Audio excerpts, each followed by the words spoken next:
তরুণ যুবকরাই হচ্ছে ইসলামের সম্পদ। ইসলামের সম্পদ কে? তরুণ আর যুবকেরা। তোমাদের অবদান ইসলামে সব চাইতে বেশি। মনে রাখবেন যুবকেরা, শোনো, ইসলাম প্রতিষ্ঠিত হয়েছে তোমাদের রক্তের উপরে। কাদের রক্তের উপরে? যুবকদের রক্তের উপরে। যারা ইসলাম প্রথম কবুল করেছিলেন তারা কিন্তু বুড়ো ছিলেন না কেউ। প্রথম যে ব্যক্তি ইসলাম কবুল করলেন হযরতে সাইয়্যিদুনা আবু বকর সিদ্দিক রাদিয়াল্লাহু তাআলা আনহু, বয়স ছিল 37 বছর। 37 বছর বয়সে দাঁত টাত পড়িয়া খুনখুনা বুড়ো হয়ে গেছিল নাকি? হযরত ওমর ইসলাম যখন কবুল করেন তখন তিনি ছিলেন 26 বছরের টকবকে যুবক। যৌবনের রক্ত পা এবং মাথা পর্যন্ত শিরায় উপশিরায় ধাবমান এই যুবক হযরত ওমর 26 বছর বয়সের সময় ইসলাম কবুল করেন। হযরত আব্দুর রহমান বিন আউফ যখন ইসলাম কবুল করেন বয়স ছিল মাত্র 17 বছর। হযরত আলী যখন ইসলাম কবুল করেন তখন বয়স ছিল মাত্র 8.5 বছর। তোমাদের মতো তরুণেরা, যুবকেরাই সর্বপ্রথম কলেমার পতাকা ধারণ করে রাসূলকে সাহায্য করেছিল। সুবহানাল্লাহ।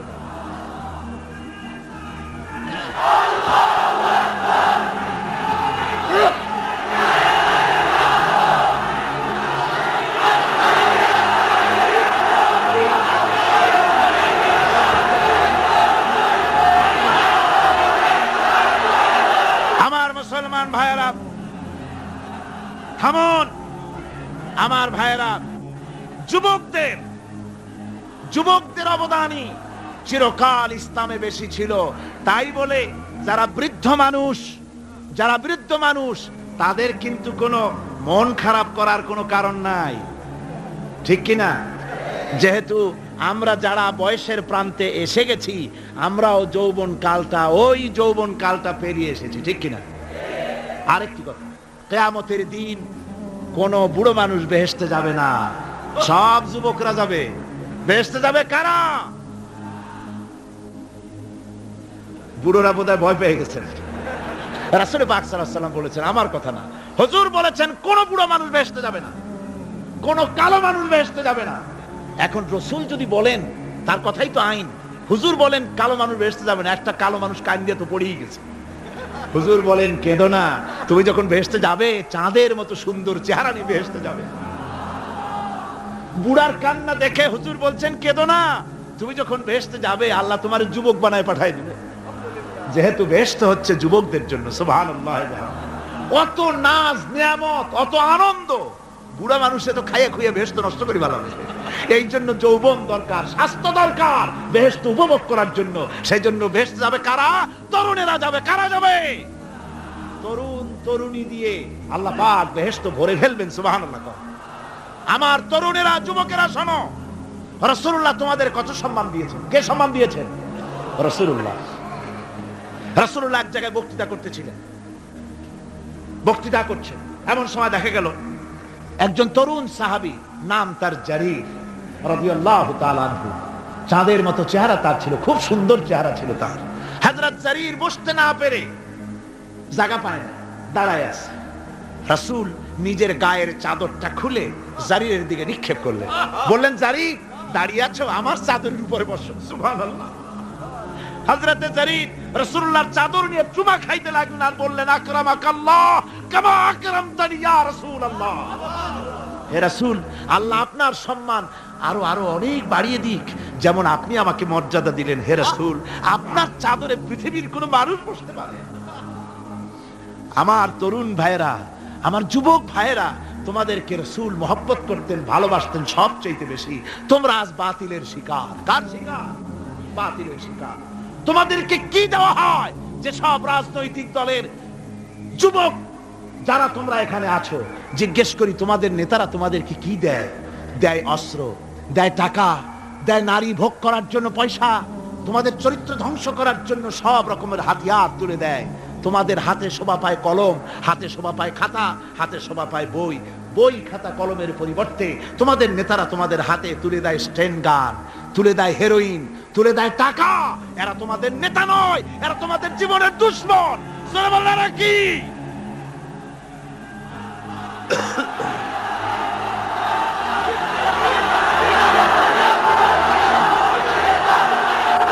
যুবক ভাইয়েরা, আমার কলেজ ইউনিভার্সিটির ছাত্র ভাইয়েরা, একটুখানি মাথা খাটায় চিন্তা করো।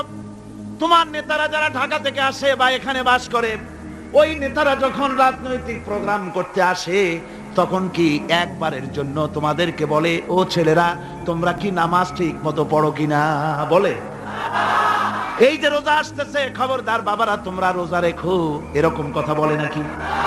তোমার ওস্তাদদের সম্মান করো, এ কথা বলে নাকি? বরং টাকা দেয়, পয়সা দেয়, যে শিক্ষক তোমার মতের উল্টা করবে, ঠ্যাঙ্গাইয়া জনমের মতো টাইট করে দিবা, ঠিক কিনা? তোমার নেতারা কি কোনোদিন বলে নাকি, ও আমার সংগঠনের ছেলেরা মা বাপের খেদমত করবে, মা বাপের সম্মান করবে, খবরদার মা বাপের সঙ্গে বেয়াদবি করবে না, সন্ত্রাস করবে না, অস্ত্রবাজি করবে না, মানুষকে কষ্ট দিবে না, এমন কোনো কথা বলে না। আমার যুবকেরা শোনো, ওরা টাকা দিয়ে, অস্ত্র দিয়ে, পয়সা দিয়ে, মদ দিয়ে, ওরা নিজেদের ক্ষমতা টিকায় রাখার জন্য তোমাদেরকে লাঠির মতো ব্যবহার করে। সুতরাং আজকের তরুণদেরকে বুঝতে হবে, তরুণেরা ভালো করে বোঝো, তোমরা রাসূলের সৈনিক। কার সৈনিক?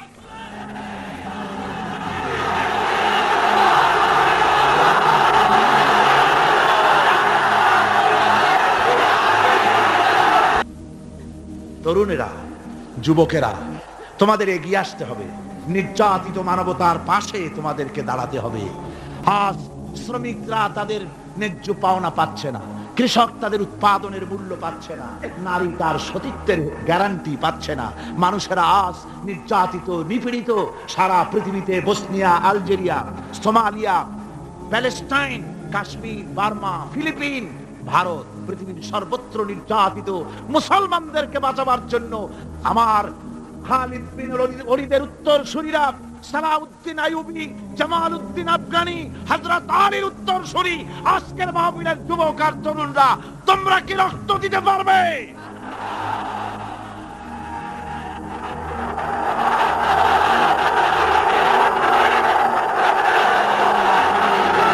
আমার মুসলমান যুবকেরা, আল্লাহর রাস্তায় রক্ত দিলে তার অবস্থা কি হবে শোনো। আল্লাহ রাব্বুল আলামিন বলেছেন, ওয়ালা তাকুলু লিমান ইউকতালু ফি সাবিলিল্লাহি আমওয়াত বাল আহইয়াউ ওয়ালাকিন লা তাশউরুন। আল্লাহ রাব্বুল আলামিন বলেন, আমার রাস্তায় যারা নিহত হয়েছে, আমার রাস্তায় যারা জীবন দিল, ওরা মরে গেছে এই কথা তোমরা বলো না, ওরা জিন্দা। ওরা কি? আমার রাস্তায়, আমার দিন প্রতিষ্ঠার জন্য, মানবতার মুখে হাসি ফুটাবার জন্য, নির্যাতিত মানবতার গোলামীর জিনজির থেকে তাদেরকে বাঁচাবার জন্য সংগ্রাম করতে গিয়ে যারা জীবন দিল, ওরা মরে নাই, ওরা জিন্দা। ওরা কি? জিন্দা। আল্লাহ বলেন, আল্লাহ পাক বলেন, ওরা জিন্দা তোমরা জানো না, আমার কাছ থেকে তারা রিজেক্ট প্রাপ্ত হয়। যারা শহীদ হয়, শাহাদাতের কথা শুনে যাদের ভয় লাগে, অস্ত্রের খোঁচা খায়া, গুলি খায়া, বায়োনেট খায়া, ড্যাগারের গুতা খায়া মরা, জানি কত যন্ত্রণা। নবীজি বলতেছেন, আন আবি হুরায়রা রাদিয়াল্লাহু তাআলা আনহু আন্না রাসূলুল্লাহ সাল্লাল্লাহু আলাইহি ওয়াসাল্লাম মা ইয়াজিদু শাহীদু মিন মাসিল কাতল কামা ইয়াজিদু আহাদুকুম মিন মাসিল কারছা। তিরমিজি, নাসাই।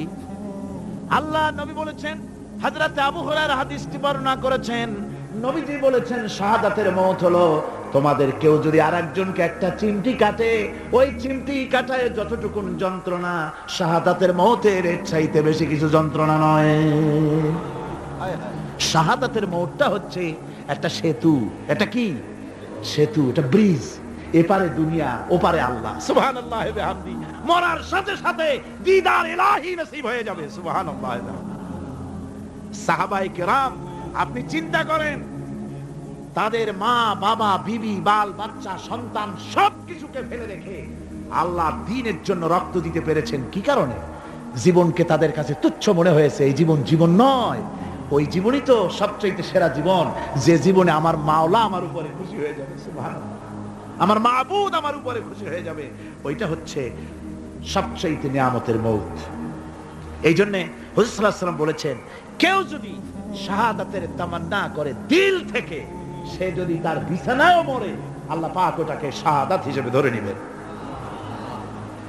হযরত ওমর রাদিয়াল্লাহু তাআলা আনহু দোয়া করতেন, আল্লাহুম্মা রযুকনি শাহাদাতান ফি সাবিলিক ওয়াজআল মাউতি ফি বালাদি রাসূলিক। আয় আল্লাহ, তুমি দয়া করে মেহেরবানি করে আমাকে শাহাদাতের পেয়ালা পান করাও। শাহাদাতের মত সবচেয়ে নিয়ামতের মত। কিয়ামতের দিন এই শহীদ তার আত্মীয় স্বজনের ব্যাপারে 70 জন লোকের ব্যাপারে আল্লাহর কাছে সুপারিশ করার মতো পাওয়ার লাভ করবে। শহীদ ভাইরা, এই শাহাদাত নসিব হওয়ার জন্য তামান্না আমাদের দিলের মধ্যে থাকা উচিত। আল্লাহর দ্বীন প্রতিষ্ঠার জন্য প্রয়োজনে আমরা জান দিব, মাল দিব। পারবো না? পারবো কিনা? আমার ভাইরা, আব্দুল উজ্জা মক্কা শরীফে বাড়ি, 20 বছরের যুবক, কলিজার মধ্যে সবসময় চায় এতিম মানুষ, বাপ মারা গেছে একেবারে ছোট অবস্থায়, খুব গরিব। চাচা তাকে বড় করেছে, চাচা তাকে ঘর দিয়েছে, বাড়ি দিয়েছে। বুখারীর হাদিস, বুখারী শরীফ এসেছে, বাড়ি ঘর জায়গা জমি সোনা দানা টাকা পয়সা উট ঘোড়া সব দিয়েছে, প্রতিষ্ঠিত করে দিয়েছে। কিন্তু আব্দুল উজ্জা শান্তি পায় না। রাসূল পাক সাল্লাল্লাহু আলাইহি ওয়াসাল্লাম দ্বীনের দাওয়াত দিচ্ছেন, মন চায় তাওহীদের এই সূরা সেও পান করে, কিন্তু চাচার ভয়তে পারে না। মনটা চাচ্ছে, আহা, চাচা যদি ইসলাম কবুল করতো তাহলে আমার জন্য ব্যাপারটা সহজ হয়ে যেত। এভাবে চিন্তা করতেছে। হঠাৎ একদিন রাসূল পাক সাল্লাল্লাহু আলাইহি ওয়াসাল্লাম হিজরত করলেন। এরপরে আব্দুল উজ্জার ধৈর্যের বাঁধ ভেঙে গেল। আব্দুল উজ্জা গিয়ে বলছে, চাচা, মুহাম্মদ সাল্লাল্লাহু আলাইহি ওয়াসাল্লামের নাম তো নিশ্চয়ই শুনেছেন। বলে, হ্যাঁ শুনেছি। তিনি যে ইসলামের দাওয়াত দেন, ওইটা আপনার কাছে কেমন লাগে? হয় তার মানে বলছে যে আমার কাছে তো খুব ভালো লাগে। চাচা, ইসলাম কি কবুল করবেন? এই অগণিত মূর্তির সামনে মাথা নত করে আমাদের কোনো লাভ নাই। ওই মূর্তিগুলি আমাদের কোনো সাহায্য করতে পারে না। এক আল্লাহ বিশ্বাস করার জন্য মুহাম্মদ সাল্লাল্লাহু আলাইহি ওয়াসাল্লাম আমাদের বলেছেন। চাচা বলছে, খবরদার, এই কথা যদি আবার উচ্চারণ করো তাহলে আমি তোমাকে যা দিয়েছি সব ছিনায় নেব। আব্দুল উজ্জা বলছেন, তাহলে আর আমি সহ্য করতে পারলাম না। চাচা, আপনার সামনেই আমি ঘোষণা করলাম, একদিন চাপা রেখেছি, আর পারলাম না।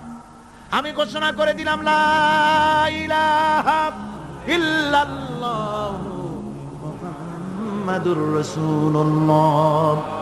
পরিণতি জানো? আব্দুল উজ্জা বলল, কি পরিণতি?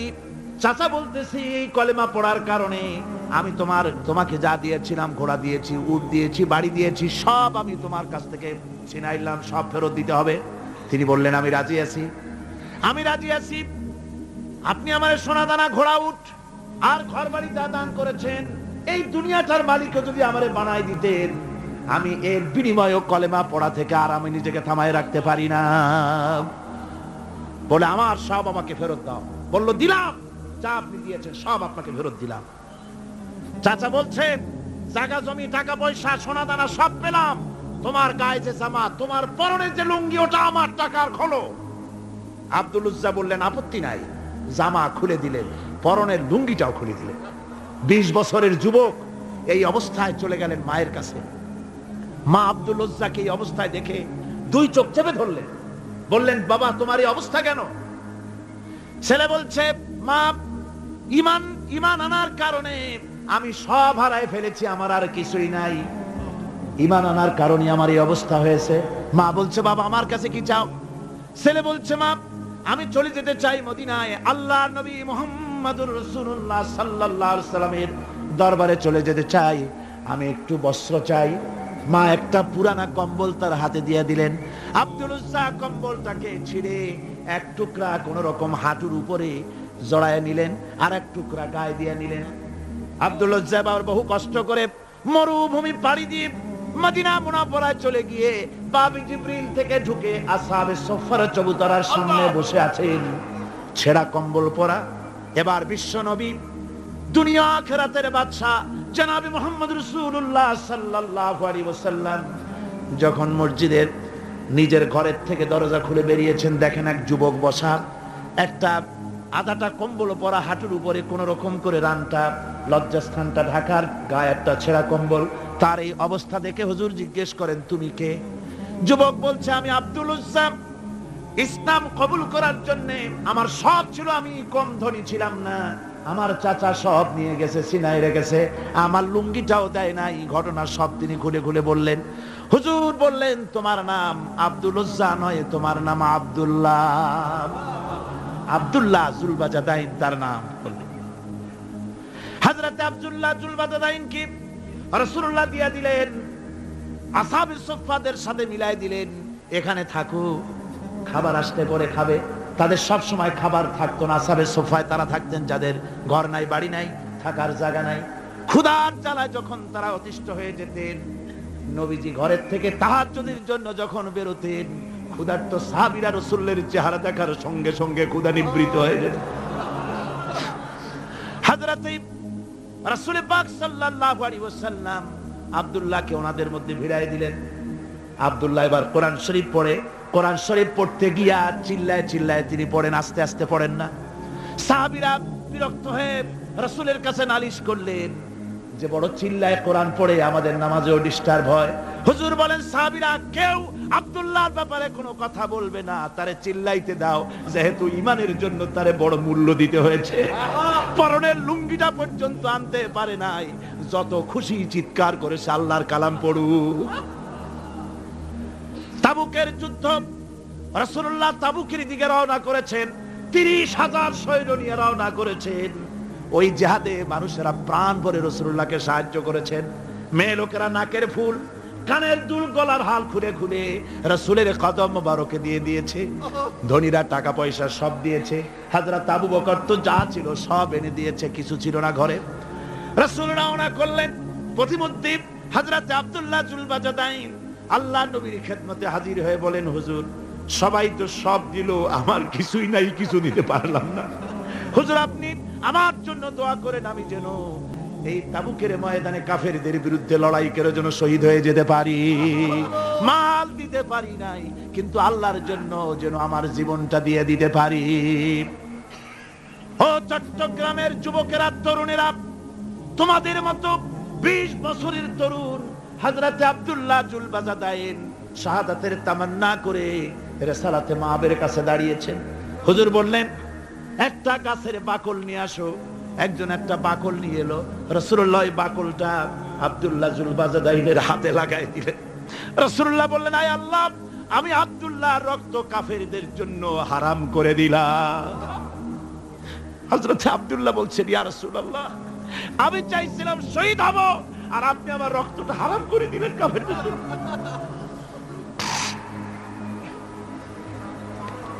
আল্লাহ নবী বলেন, আব্দুল্লাহ রে, কোন চিন্তা করো না, তোমার মৃত্যু যদি জ্বরেও হয়, আল্লাহ রাব্বুল আলামিন তোমার শাহাদাতের দরজা দিয়ে দিবেন। তাবুকের প্রান্তরে চলে গেলেন। কয়েকদিন ওই তাবুকের ময়দানে থাকায় রাসূলের কাছে খবর এলো, আব্দুল্লাহ মারাত্মক জ্বরে আক্রান্ত হয়ে ইন্তেকাল করেছেন। রাসূলুল্লাহ বললেন, আমি জানাজা পড়াবো। হযরত আব্দুল্লাহর জানাজা হলো গভীর রাত। কবরের ভিতরে একজন দাঁড়ায়া লাশ ধরার জন্য একজন কবরের ভিতরে দাঁড়িয়েছে। দুইজন লোকে লাশ নিয়ে আসতেছে। হযরত বেলাল আলো উঁচু করে দাঁড়ায় ধরে আছে। অন্ধকার রাত, কবরের ভিতরে একজন দাঁড়ানো, লাশ নিয়ে এসেছে দুজনে। কবরের ভিতরে যিনি দাঁড়ানো তিনি বলছেন, এই লাশকে, তোমাদের ভাইকে আদবের সাথে কবরে রাখো। কবরের মধ্যে যিনি দাঁড়ানো তিনি আর কেউ নয়, বিশ্বনবী মুহাম্মদুর রাসূলুল্লাহ সাল্লাল্লাহু আলাইহি ওয়াসাল্লাম। হযরত রাসূলুল্লাহ বলতেছেন, আবু বকর, ওমর, তোমাদের ভাইকে আদবের সাথে কবরে রাখো, খবরদার বেয়াদবি করো না। কবরের মধ্যে আল্লাহ নবী আব্দুল্লাহ জুলবাজাদাইনকে নিজ হাতে শোয়ায় দিয়া কবরের উপরে পাথর বিছিয়ে দিয়ে নবীজি বললেন, রব্বুল আলামিন, আজকের এই সন্ধ্যা পর্যন্ত আমি আব্দুল্লাহর প্রতি রাজি ছিলাম, তুমিও আব্দুল্লাহর প্রতি সন্তুষ্ট হয়ে যাও। হযরত ইবনে মাসউদ রাদিয়াল্লাহু তাআলা আনহু বলেন, আমি চিৎকার মেরে কেঁদে কেঁদে বললাম, আল্লাহ, আজকে যদি এই কবরে আব্দুল্লাহ না হয়ে আমি হতাম, আমার কিসমতটা ভালো হয়ে যেত। যুবকেরা, ও তরুণ মুসলমানেরা, তোমরাই রক্ত দিয়ে ইসলাম কায়েম করেছো। কে কায়েম করেছে ইসলাম? মুসলিম তরুণেরা, মুসলিম যুবকেরা, তোমাদের অবদান সব চাইতে বেশি। আজ আজ মুসলমান যুবকদের চরিত্র নাই, মদ, জুয়া, জেনা, ব্যভিচার করে করে সর্বনাশ করে দেওয়া হলো। সরকারিভাবে, বেসরকারিভাবে, বিভিন্নভাবে যুবকদেরকে মিসগাইড করার জন্য মদ দেওয়া হয়, টাকা দেওয়া হয়, অস্ত্র দেওয়া হয়, সব দিয়ে যুবকদের চরিত্র নষ্ট করা হচ্ছে। অথচ যুবক হচ্ছে একটা জাতির মেরুদণ্ড। জাতির কি মেরুদণ্ড? এই মেরুদণ্ডকে ঘুণে ধরেছে, এই মেরুদণ্ড নষ্ট করার ব্যবস্থা করা হয়েছে। আমার মুসলমান ভাইয়েরা, হাদিস থেকে শোনো, বদরের প্রান্তরে যুদ্ধ হবে। রাসূলুল্লাহ সাহাবায়ে কিরামদেরকে রেডি করেছেন, কিন্তু এই যুদ্ধটা বড় মারাত্মক, এই জিহাদ বড় মারাত্মক। জিহাদ হবে, চাচার বিরুদ্ধে ভাতিজা জিহাদ করবে, বাপের বিরুদ্ধে সন্তান অস্ত্র ধারণ করবে, ভাইয়ের বিরুদ্ধে ভাই অস্ত্র ধারণ করবে। কোন জিহাদ? বদর। কোন জায়গায়? বদরে। মক্কা থেকে যারা আসতেছে সব চাচা, ভাই, মামু, খালু, এরা আসতেছে। আপন আপন লোকেরা আপন লোকের বিরুদ্ধে অস্ত্র ধারণ করবে। এটা কি সহজ? কোন এটা কি সহজ? রাসূলুল্লাহ যুদ্ধের কথা মানুষকে বুঝাচ্ছেন, একটু ইতস্তত করছেন। হযরত রাসূল পাক সাল্লাল্লাহু আলাইহি ওয়াসাল্লাম যুদ্ধের কথা সাহাবায়ে কিরামদের সামনে পেশ করতেছেন আর একটু ইতস্তত করতেছেন। এই কঠিন যুদ্ধে সাহাবীরা কিভাবে মেনে নেবে? রাসূলের মনের অবস্থা বুঝতে পেরে হযরত মিকদাদ রাদিয়াল্লাহু তাআলা আনহু, বর্ষিয়ান সাহাবী, তিনি দাঁড়ায় গেলেন। তিনি দাঁড়ায় বলছেন, ইমদি বিনা ইয়া রাসূলুল্লাহ হাইসু মা তাশা। হে রাসূল, আপনি আমাদেরকে নিয়ে চলুন, আল্লাহ যেদিকে আপনাকে যেতে বলে। হাইসু মা তাশা আয় হাইসু মা আমারাকাল্লাহ, যেদিকে আল্লাহ আপনাকে যেতে বলেন আমাদেরকে নিয়ে আপনি সেদিকে চলেন। ইন্না লা নাকুলু লাকা কামা ক্বালা বানু ইসরাঈল লিমূসা আলাইহিস সালাম, ইযহাব আনতা ওয়া রাব্বুকা ফাকাতিলা ইন্না হাহুনা কাঈদুন। আমরা মুসা আলাইহিস সালামের উম্মতের মতো বলবো না যে হে মুসা, তুমি আর জিবরাইল আর তোমার আল্লাহ যুদ্ধ করো, আমরা ঘরে বসে আরাম করি। এই কথা আমরা বলবো না হুজুর। বাল ইযহাব আনতা ওয়া রাব্বুকা ফাকাতিলা ইন্না মাআকুমা মুকাতিলুন। হে রাসূল, বরং আমরা বলবো আপনি যুদ্ধ করুন, আপনি আমাদের নিয়ে চলুন, আমরা লড়বো আপনার সাথে কাফেরদের বিরুদ্ধে। ততক্ষণ পর্যন্ত লড়বো মা দামাত আইনুম মিন্না তাতাররাফ। ও রাসূল, যতক্ষণ আমাদের চোখের একটা পাতাও নড়ে ততক্ষণ আপনার সাথে আমরা লড়বো। সুবহানাল্লাহ। মানে জীবন যতক্ষণ আছে আপনার সাথী হয়ে কাফেরদের বিরুদ্ধে লড়তে থাকবো। হুজুর খুব খুশি হয়ে গেলেন। হুজুর কি হলেন? দারুণ খুশি হয়ে গেলেন। আল্লাহর নবী খুশি হয়ে বললেন, ও সাহাবীরা, তোমাদের মানসিক অবস্থা যখন এই, কুবু বিনা ইলা জান্নাতিন, জান্নাতুন আরদুহা কারদিস সামাওয়াতি ওয়াল আরদ। ও সাহাবীরা, তোমাদের মানসিকতা যখন এমন, তখন আমার সাথে তোমরা দাঁড়াও, আমার সাথে ওঠো, আমার সাথে চলো জান্নাতের দিকে। রাসূলুল্লাহ বলছেন, আমার সাথে চলো বেহেশতে। কোন বেহেশত? এমন বেহেশত যে বেহেশতের বিশালতা আর প্রশস্ততা ওই বিশাল আকাশ আর জমিনের চাইতেও বেশি। এই বিরাট জান্নাতের দিকে চলো আমার সাথে। ফাকামা উমাইর বিন হামাম ওয়া কানা ইয়াকুলু তামার। যুবকেরা, তোমাদের মতো তরুণ, তোমাদের মতো এক যুবক যার নাম উমাইর, তিনি দাঁড়িয়ে গেলেন, হাতে ছিল খোরমা, খোরমা খাচ্ছিলেন। দেখেন না, বক্তৃতা হয়, মাঠে ওয়াজ নসিহত হয়, আর যুবকেরা দাঁড়ায় দাঁড়ায় বাদাম খায়, হয় না? ওই সাহাবী ওই সময় তো বাদাম টাদাম হয়তো পায় না, খোরমা খাচ্ছে, খোরমা চাবাচ্ছে, বিচি ফালায় দিতেছে, আর এইভাবে খাচ্ছে আর হুজুরের কথা শুনছে। হুজুরের কথা শুনে উমাইর বলছেন, বাহ বাহ। এটা একটি আঞ্চলিক শব্দ, এর অর্থ হচ্ছে আয়মা আযমাহু ওয়া মা আহসানাহু। হে রাসূল, আপনি কত সুন্দর কথা বললেন, আপনি কি বিশাল কথা বলেছেন, কত বড় কথা বলেছেন। জিহাদ করলে, জান দিলে এমন বেহেশত পাবো, জান্নাতুন আরদুহা কারদিস সামাওয়াতি ওয়াল আরদ, যে বেহেশতটা হবে ওই বিশাল আকাশের চাইতেও বিস্তীর্ণ, এমন বেহেশত পাবো। ওয়াল্লাহি লাউ কুনতু হাইয়ান হাত্তা আকুলাহুন্না ইন্নাহা লাহায়াতুন তাওয়িলা। আল্লাহর কসম, আমি যদি হাতের সবগুলি খোরমা খেতে যাই তাহলে তো অনেক সময় লাগবে, বেহেশতে যেতে দেরি হয়ে যাবে, অনেক দেরি হয়ে যাবে বেহেশতে যেতে। ফারামা বিহিন্না, হাতের সবগুলি খরমা তিনি ফেলে দিলেন। ও যুবকেরা, হযরত ওমর তোমার মতো যুবক খরমা খাওয়া সহ্য করলেন না আল্লাহর জান্নাতে যাওয়ার লোভে। জান্নাতে যেতে দেরি হয়ে যাবে, আল্লাহর সঙ্গে দিদার করতে দেরি হয়ে যাবে, এই মনে করে হাতের খরমাগুলি ফালায় দিলেন, জিহাদের ময়দানে ঝাঁপায় পড়লেন। হাদিস শরীফে এসেছে, উমাইর জিহাদ করে বেশ কিছু কাফেরদেরকে নিহত করে নিজেও শহীদ হয়ে গেলেন। রাসূলুল্লাহ বদরের শহাদাদের জানাজা করার সময় একজন সাহাবী বলে দিলেন, হুজুর এই সেই উমাইর, আপনি যখন বেহেশতের কথা বলছিলেন, খরমাগুলি খাওয়ার তর সহ্য হয় নাই বেহেশতে যাওয়ার জন্য, এই সেই উমাইর। আল্লাহর নবী উমাইরের কাছে দাঁড়ায় আঙ্গুল দিয়ে তার শরীরের দিকে দেখায় বললেন, ইন্নাকা মিন আহলিহা। ও যুবক, যেই বেহেশতের জন্য খরমা খাওয়ার সময় তুমি পাও নাই, আমি নবী সাক্ষী দিচ্ছি তুমি অবশ্যই সেই বেহেশতের অধিবাসী, ওই বেহেশত তোমার জন্য। সুবহানাল্লাহ। আমার ভাইরা, কিয়ামতের দিন এই জান্নাত আল্লাহ রাব্বুল আলামিন দান করবেন ওই সব লোকদের জন্য যারা জান দিবে, মাল দিবে, রক্ত দিবে আল্লাহর দ্বীনের জন্য। কিসের জন্য? আল্লাহর দ্বীন কায়েমের জন্য। যারা জান মাল ওয়াকফ করে দেবে, জীবনকে উৎসর্গ করে দেবে, তাদের জন্য আল্লাহ পাক এই বিরাট নিয়ামত রেখেছেন।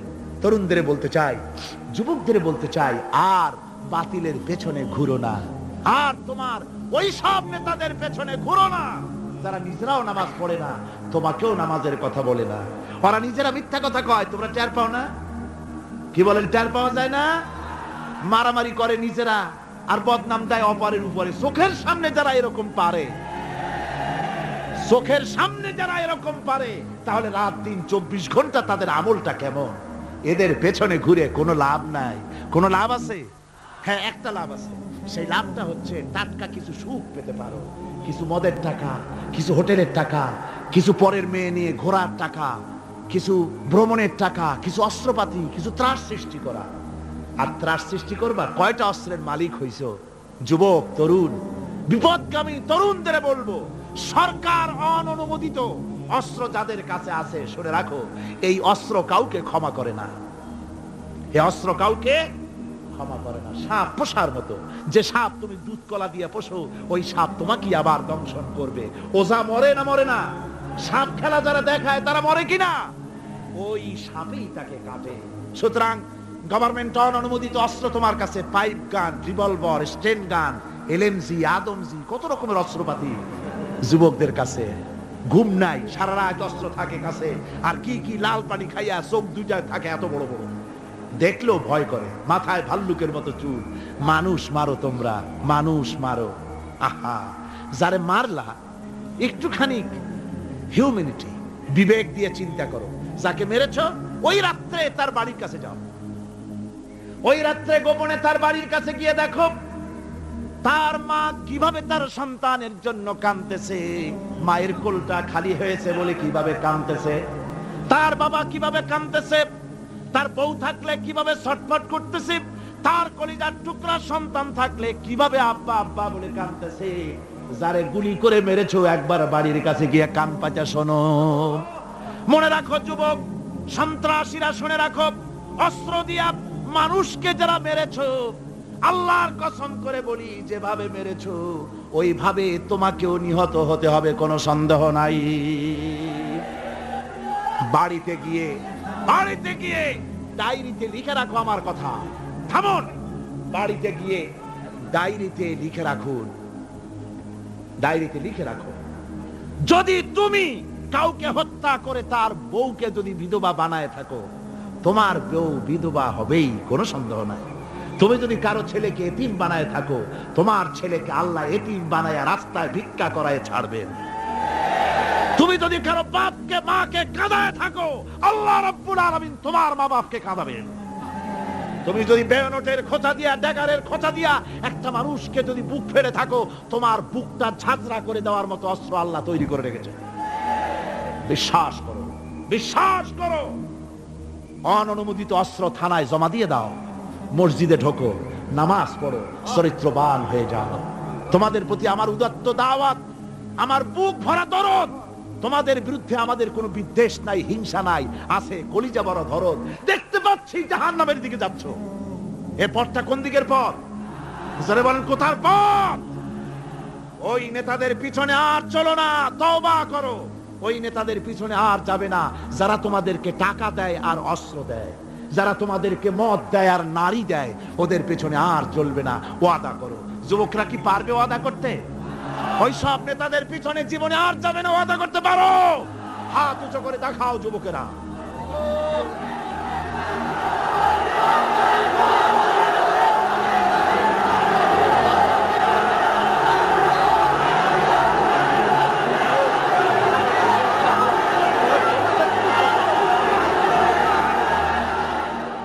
সুতরাং ইসলামকে জমিনে টিকিয়ে রাখার জন্য চাই সংগ্রাম। তাই আল্লাহ রাব্বুল আলামিন বলেছেন, ওয়াতুজাহিদুনা ফি সাবিলিল্লাহি বিআমওয়ালিকুম ওয়া আনফুসিকুম যালিকুম খায়রুল লাকুম ইন কুনতুম তা'লামুন।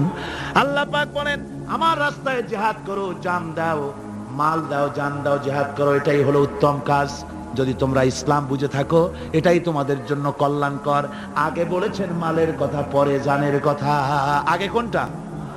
মাল, পরে জান। যেহেতু আমরা জানের চাইতে মালের মহব্বত করি বসি, ঠিক কিনা? তো মালের মহব্বত করি বেশি, আমরা কথায় কথায় বলি, আরে ভাই দরকার যদি হয় জানটা দিয়ে দিব। আর জান যদি দিয়েই দেন তো মালটা তো থেকেই গেল। এই জন্য আল্লাহ বলেছেন মাল আগে দাও, তারপরে জান দাও। আমরা খুব চালাক, আমরা জান দিতে প্রস্তুত, মাল দিতে প্রস্তুত নই। একবার একটা লোক যাচ্ছে রাস্তা দিয়ে, সাথে তার প্রিয় কুকুর। কুকুরটা জিহ্বা বেরিয়ে গেছে, মরে যাচ্ছে। কুত্তার মালিক কাঁদতেছে। একজন লোক এসে বলে, ভাই তুমি কাঁদো কেন? কয় যে আমার এই কুত্তাটা খুব প্রিয় কুকুর, কুকুরটা মরে যাচ্ছে তাই কাঁদছে। কুকুর মরে কেন? কয় কুকুরটা মরতেছে 3 দিন ধরে আমি কোনো খাবার তাকে দিতে পারি না, সেই জন্য কুকুরটা মরছে। আচ্ছা হোক কুকুর, তবু তো আল্লাহর সৃষ্ট এক প্রাণী, কি খেতে দেওয়া যায়? এদিক ওদিক তাকায় দেখে কুকুরের মালিকের কাছেই রয়েছে একটা পোটলা। কয় মিয়া তোমার এই পোটলার মধ্যে কি? কয় পোটলার মধ্যে হালুয়া আর রুটি। তোমার পোটলার মধ্যে হালুয়া আছে, রুটি আছে, কুত্তা মরে ক্ষুধার জ্বালায়, তুমি খালি কান্দো, ওর থেকে এক টুকরা রুটি দিলেই তো কুত্তা বাঁচে। কুত্তার মালিক বলছে, মিয়া সাহেব ওই সব ফতো আমারে শুনেন না, এগুলো আমি খুব জানি। রুটি আর হালুয়া দিলেই তো আমার পয়সা খরচ হবে, ওর দরদে যে কাঁদতেছি এজন্য তার পয়সা খরচ হচ্ছে না। আমাদের অবস্থা কিন্তু তাই হয়েছে। ইসলাম বিদায় হয়ে যায়, যাক না, কিন্তু আমি কাঁদবো, পয়সা দিব না। রাসূলের করুণ ঘটনাগুলি শুনে চোখের পানি ফেলবো, কিন্তু এই করুণ ঘটনা কেন ঘটলো সেই ময়দানে আমরা পা ফেলবো না। এরকম একটা অ্যাটিটিউড, এ ধরনের একটা মেন্টালিটি আমাদের মধ্যে গ্রো করেছে, ঠিক কিনা কর? আমার ভাইয়েরা, মাল দিতে হবে, জান দিতে হবে, সবকিছুকে উৎসর্গ করে দিতে হবে আল্লাহর দ্বীন প্রতিষ্ঠার জন্য। যার পয়সা আছে, পয়সা দিয়ে কি করবেন যদি আল্লাহর দ্বীন এ জমিনে কায়েম না হয়? আল্লাহর দ্বীন কায়েম না হলে অসত্য, বদমাশি, শয়তানি, সব রকমের অন্যায় কাজ দিয়ে ভরে যাবে দেশ।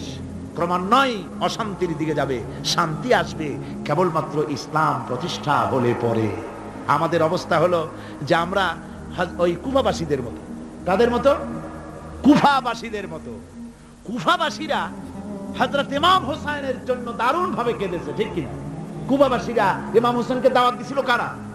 কুফাবাসীরা। অনেকগুলি চিঠি তারা লিখছে। কুফাবাসীরা ইমাম হোসেনকে ভালোবাসতো, দাওয়াত দিয়েছে, তার জন্য কেঁদেছে। কিন্তু কুফাবাসীদের চোখের পানিটা ছিল ইমাম হোসেনের জন্য, আর অস্ত্র, টাকা পয়সা, শক্তি সবটা ছিল এজিদের জন্য। কথা বুঝতে পেরেছেন? কুফাবাসীদের মতো অবস্থায় আমাদের হয়েছে। কুফাবাসীদের হযরত ইমাম হোসেনের জন্য তারা শুধু চোখের পানি ফেলেছে, আর টাকা পয়সা অস্ত্রপাতি যা ছিল সব ছিল তাদের এজিদের জন্য। আমাদের অবস্থাও তাই, আমরা ইসলামের জন্য শুধু চোখের পানি ফেলি, আর যখন ভোট দেই তখন ইসলাম যারা চায় না তাদেরকেই ভোট দেই, ঠিক কিনা? আমাদের টাকা, আমাদের পয়সা, আমাদের ইলেকশন, আমাদের হরতাল, আমাদের ধর্মঘট সবকিছু হচ্ছে ইসলাম যায় না, যারা চায় না তাদের জন্য। আর ইসলামের যখন কথা বলি, ইসলামের কথা শুনলে শুধু চোখের পানিটাই ছাড়ি। মহব্বত, চোখের পানি দিয়া শেষ করে দেই, আর কিছুই করি না। আমি একবার এইখানে এই শহরে অনেক বছর আগে একটা জানাজায় শরীক হয়েছিলাম। কোন মাঠে আমার এখন তার মনে নেই। জানাজার পরে যিনি জানাজা পড়ালেন তিনি বললেন, ওই লাশকে সামনে রেখে বললেন, কেন আসিল? তখন আমি নতুন নতুন চিটাগাং আসছি, আমি ভাষা ভালো করে বুঝিও না। একজন বললো কেন আসিল, সবাই কইলো গম আসিল। তাই বললাম যে গম আসিল, এই মরা মানুষের সাথে গম, আমি আটা গম তাই মনে করেছি যে এটার কি সম্পর্ক। আমি ইমাম সাহেবকে জিজ্ঞেস করলাম যে আপনি বললেন কি, আর জনগণই বা বললো? যে আমি জিজ্ঞেস করলাম যে লোকটা কেমন ছিল, তো সবাই বললো ভালো ছিল। তাই বললো তো ফায়দা কি? ফায়দা এই যে সবাই বললো ভালো, আল্লাহ তারে মাফ করে দিয়া ভালো বলে বেহেশতে পাঠায় দেবে। বলে আশ্চর্য কথা, আল্লাহ কি এইরকম নাকি যে একটা সুদখোর, ঘুষখোর, জেনাকার, এ লোক ভালো না খারাপ আমি তা বলতে চাই না, কিন্তু একটা লোক সে কন্ট্রাক্টর ছিল, কন্ট্রাক্টরি করতে গিয়ে রাস্তাঘাট, স্কুল কলেজে রড সিমেন্ট জনমের মতো খাইছে। কথা বুঝতে পেরেছে? সরকারি গিয়ে, ক্ষমতায় গিয়ে গভর্নমেন্টের টাকা পয়সা জনমের মতো শেষ করে ফেলেছে। এই লোকটি সুদখোর, ঘুষখোর, জেনাকার মরে গেছে, আর আসে আপনি কইলেন যে কেন আসিল, সকল কইল গম আসিল, আর আল্লাহ বেহেশতে দিয়ে দেবে। তাহলে আল্লাহ হাকামুল হাকিমিন হইলেন কি করে? এরটা কি বিচার হইল নাকি? কি করে সম্ভব?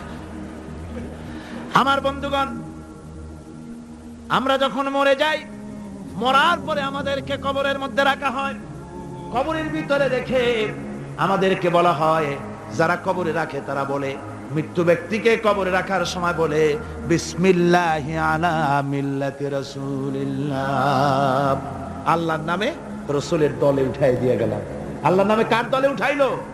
রাসূলের দলে। চিন্তা করেন ভাইরা, আল্লাহর নামে রাসূলের দলে উঠাইলেন কারে উঠালেন?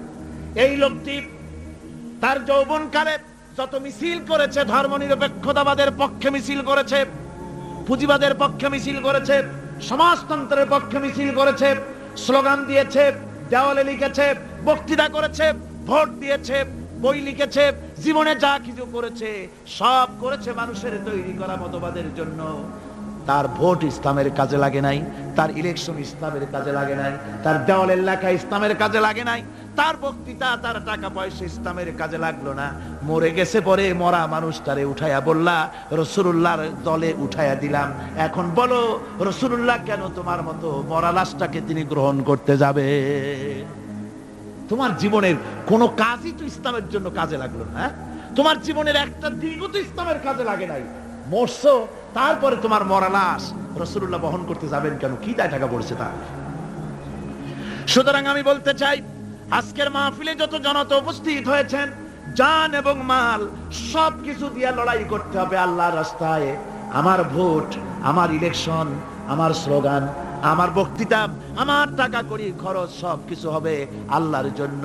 কুল ইন্না সালাতি ওয়া নুসুকি ওয়া মাহইয়ায়া ওয়া মামাতি লিল্লাহি রাব্বিল আলামিন। সবাই পড়েন, ইন্না সালাতি ওয়া নুসুকি ওয়া মাহইয়ায়া ওয়া মামাতি লিল্লাহি রাব্বিল আলামিন। আল্লাহ পাক বলেছেন, বলো আমার নামাজ, আমার হায়াত, আমার কোরবানি, আমার মত সব আল্লাহর জন্য। কার জন্য? আল্লাহর জন্য। সুতরাং জিহাদ হলো আমাদের জন্য অপরিহার্য। সেই কথাটি এতক্ষণ ধরে বুঝালাম। বিশ্ব মানবতার মুক্তি, নারীর মুক্তি, শ্রমিকদের মুক্তি, মানুষের মুক্তি, গরিবের মুক্তি, শ্রমিকের মুক্তি, বিশ্ব মানবতা, নির্যাতিত মানবতার মুক্তি আসতে পারে কেবলমাত্র জিহাদের মাধ্যমে। আল্লাহর দ্বীন প্রতিষ্ঠা করে মানুষের মুখে হাসি ফুটানো যেতে পারে। আর কোন পথ আছে? আর কোন পথ আছে? আর কোন পথ নাই। আল্লাহ যেন এই রাস্তায়, এই জিহাদের রাস্তায়, দ্বীন প্রতিষ্ঠার রাস্তায় আমাদেরকে সক্রিয়ভাবে অংশগ্রহণের তৌফিক দেন। সবাই বলুন আমিন। সবাই বলুন আমিন। আল্লাহুম্মা আমিন। রব্বানা যালামনা আনফুসানা ওয়া ইন লাম তাগফির লানা ওয়া তারহামনা লানাকুনান্না মিনাল খাসিরিন। ربنا ظلمنا أنفسنا وإن لم تغفر لنا وترحمنا لنكونن من الخاسرين ربنا العالمين। तमाम পৃথিবীর মাটির নিচে হযরতে আদম থেকে নিয়ে পর্যন্ত সমস্ত নবী, সমস্ত সাহাবী, সমস্ত নবীদের স্ত্রীগণ, আয় আল্লাহ তোমার এই দ্বীনকে প্রতিষ্ঠা করার জন্য যারা শাহাদাত বরণ করলেন, যত মুমিন মুমিনাত সকলের আরো আরো পরে সওয়াব পৌঁছায়া দাও রব্বুল আলামিন।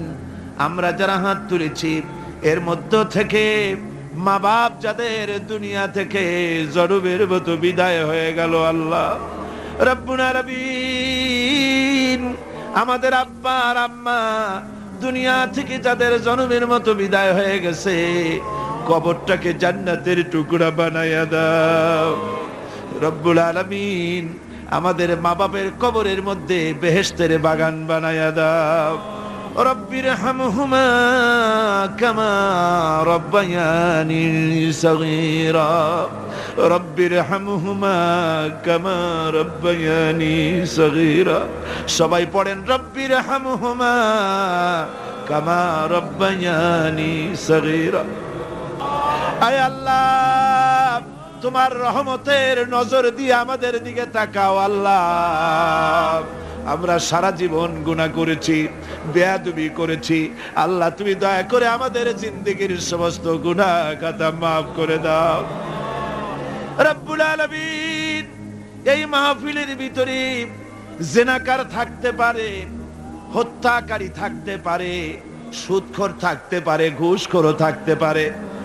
আয় আল্লাহ, যত গুনাহগারেরা মিলে আমরা হাত তুলেছি, যেমন গুনাহগার আছে তেমন ভালো মানুষও এই মাহফিলে আছে। আয় আল্লাহ, অসম্ভব নয়, এই মাহফিলে তোমার অনেক ওলিরা হাত তুলেছে। আয় আল্লাহ, আলেমে দ্বীনরা হাত তুলেছে, হাফেজে কোরআন হাত তুলেছে, মুরব্বীরা ওস্তাদরা হাত তুলেছে, কচি কচি মাসুম বেগুনা বাচ্চারা হাত তুলেছে। রব্বুল আলামিন আমাদের গুনার দিকে নজর করো না। আমাদের গুনার দিকে তাকালে তোমার গোসা বেড়ে যেতে পারে। আমাদের গুনার দিকে তাকাইও না, আমাদের চোখের দিকে তাকাও, আমাদের মুখের কাকতি মিনতির দিকে তাকাই আমাদেরকে মাফ করে দাও আল্লাহ রব্বুল আলামিন। এই মাহফিলে যথেষ্ট যুবকেরা এসেছে আল্লাহ, যুবকেরা বয়সের দোষে গুনাহ করা স্বাভাবিক, যত গুনাহ যুবকেরা করেছে আল্লাহ সমস্ত যুবকদেরকে তুমি মাফ করে দাও। সুবহান রাব্বিকা রাব্বিল ইজ্জাতি আম্মা ইয়াসিফুন ওয়া সালামুন আলাল মুরসালিন ওয়ালহামদুলিল্লাহি রাব্বিল আলামিন। ওয়াজআল আখির কালিমাতিনা ইনদাল মাউত লা ইলাহা ইল্লাল্লাহু মুহাম্মাদুর রাসূলুল্লাহ।